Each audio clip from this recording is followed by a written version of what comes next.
पहलगाँव में घटी घटना के बाद जहाँ 26 लोगों ने अपनी जानें गँवाई, उस घटना को लेकर के पूरे देश से ये माँग उठने लगी थी कि इस घटना का बदला लिया जाए। और उसे देखते हुए भारत सरकार ने और भारतीय सेना ने एक ऑपरेशन लॉन्च किया था जिसका नाम था ऑपरेशन सिंदूर। ऑपरेशन सिंदूर के दौरान भारतीय सेना ने पाकिस्तान पे हमला किया और वहाँ के कई आतंकवादी ठिकानों को निस्तोनाबूद किया और निस्तोनाबूद करने के बाद पाकिस्तान को काफ़ी क्षति पहुँचाया गया। हालाँकि जब जंगें होती हैं तो क्षति तो दोनों तरफ होता है, लेकिन भारत की तरफ जो क्षति हुआ उसका आंकड़ा या फिर डाटा भारत सरकार की तरफ से कोई जारी नहीं किया गया।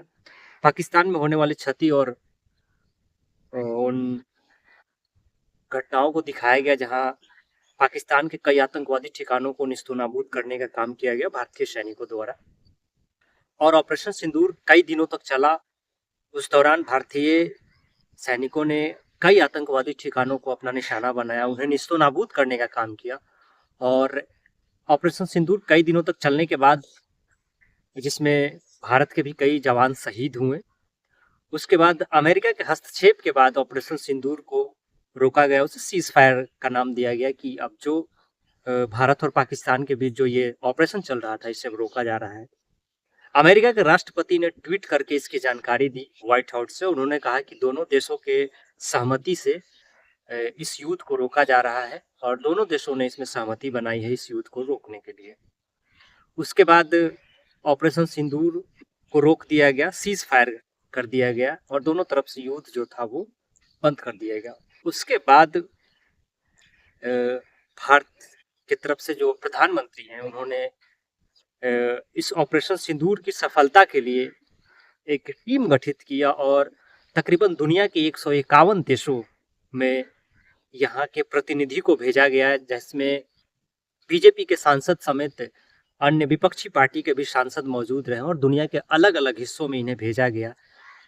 ये टीम वहाँ गई और ऑपरेशन सिंदूर का बखान करने के लिए इन सांसदों को वहाँ भेजा गया, नेताओं बुद्धिजीवियों को भेजा गया, जिसमें कांग्रेस के भी नेता रहे हैं और एएमआई के असुद्दीन अवैसी भी गए और इन्होंने दुनिया के अलग अलग हिस्सों में तक 151 देशों का ये दौरा करने गए और ये जो प्रतिनिधित्व मंडल वहाँ पहुँचा वो ऑपरेशन सिंदूर में हुई सफलता का बखान करने के लिए अलग अलग दुनिया के हिस्सों में ये लोग गए। उसके बाद देश के प्रधानमंत्री ने कई मंचों से अनाप शनाप भाषण दिए, जिसमें ये कहें कि हमारे रगों में गर्म सिंदूर बहता है। ये प्रधानमंत्री का जो भाषण था ये लोगों के समझ के परे था, क्योंकि रगों में तो खून बहते हैं, सिंदूर प्रधानमंत्री शायद दुनिया में ऐसे इकलौते व्यक्ति होंगे जिनके रगों में गर्म सिंदूर बहता होगा।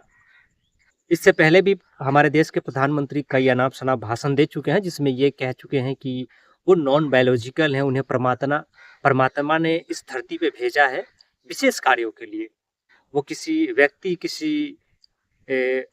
व्यक्ति से उत्पन्न नहीं हुए हैं, वो परमात्मा के द्वारा भेजे गए हैं विशेष कार्यों के लिए। इस तरह का भाषण और इस तरह का इंटरव्यू वो दे चुके हैं। तो उनके रगों में अगर गर्म सिंदूर बहता है तो मुझे नहीं लगता कि आश्चर्य होना चाहिए लोगों को, क्योंकि इससे पहले भी वो कई तरह के अनाप शनाप बातें कह चुके हैं।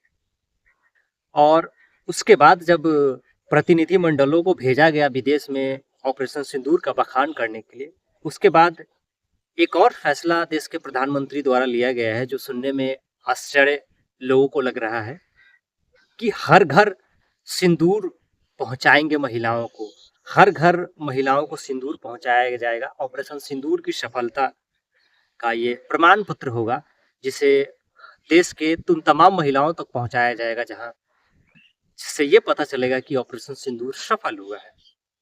इसे लेकर के कई तरह की बातें निकल के सामने आई है। लोगों का कहना है कि ये बिल्कुल ही एक तरह से प्रधानमंत्री का ये गलत तरीका है, क्योंकि सिंदूर जो है भारतीय महिलाओं का सुहाग का प्रतीक है, पहचान है उन सुहागन महिलाओं का। और सिंदूर सिर्फ उनके पति लाके दे सकते हैं, कोई गैर पुरुष, कोई गैर मर्द, कोई पराया मर्द जब किसी महिला को सिंदूर लाके देता है, जिसे शायद ही भारतीय महिला स्वीकार करेंगी, क्योंकि ऐसा नहीं लगता कि भारत की जो महिलाएं हैं मोदी द्वारा भेजे गए सिंदूर को स्वीकार करेंगी, क्योंकि सिंदूर जो है सिर्फ पति के द्वारा दी गई सिंदूर को महिलाएं स्वीकार करती हैं, क्योंकि भारत में पतिव्रता परंपरा है और कई तरह के किस्से कहानियां हैं जो ये साबित करती हैं भारत के महिलाओं को कि कितनी पतिव्रता होती हैं। गैर पुरुषों और गैर मर्दों के द्वारा दी गई सिंदूर को शायद ही स्वीकार करें, इसे लेकर के तमाम अटकलें चल रही हैं भारत में। और कई लोगों ने तो सोशल मीडिया पे आके ये कहा है कि अगर सिंदूर आता है जिनके द्वारा भेजा जाएगा और जो लोग लेकर के आएंगे उन्हें हम मार मार के भगाएंगे, कुछ इस तरह की बातें सोशल मीडिया पे चल रही है। और मोदी जी का कहना है कि जो बीजेपी के कार्यकर्ता हैं, जो बीजेपी के नेता हैं, वो तमाम घरों में जाएंगे, उन महिलाओं तक पहुंचेंगे और उन्हें सिंदूर पहुंचाने का काम करेंगे, उन महिलाओं को सिंदूर देंगे। लेकिन मोदी जी से मैं ये कहूँगा कि सबसे पहले अगर सिंदूर पहुंचाना है तो आप जशोदाबेन तक पहुंचाइए, जो पिछले कई वर्षों से जिनका सिंदूर धूमिल पड़ चुका है।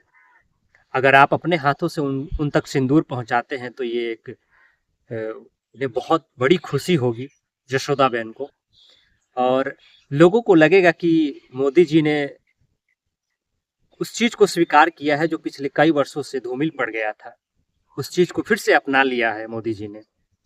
लोगों को ये लगेगा। सबसे पहले मुझे लगता है कि ये सिंदूर यशोदाबेन तक पहुंचना चाहिए और ये सिंदूर शायद ही भारत की महिलाएं स्वीकार करी, क्योंकि पराये पुरुषों से दिया गया ये चीज भारत की महिलाएं स्वीकार नहीं करेंगी, मुझे जहां तक लगता है।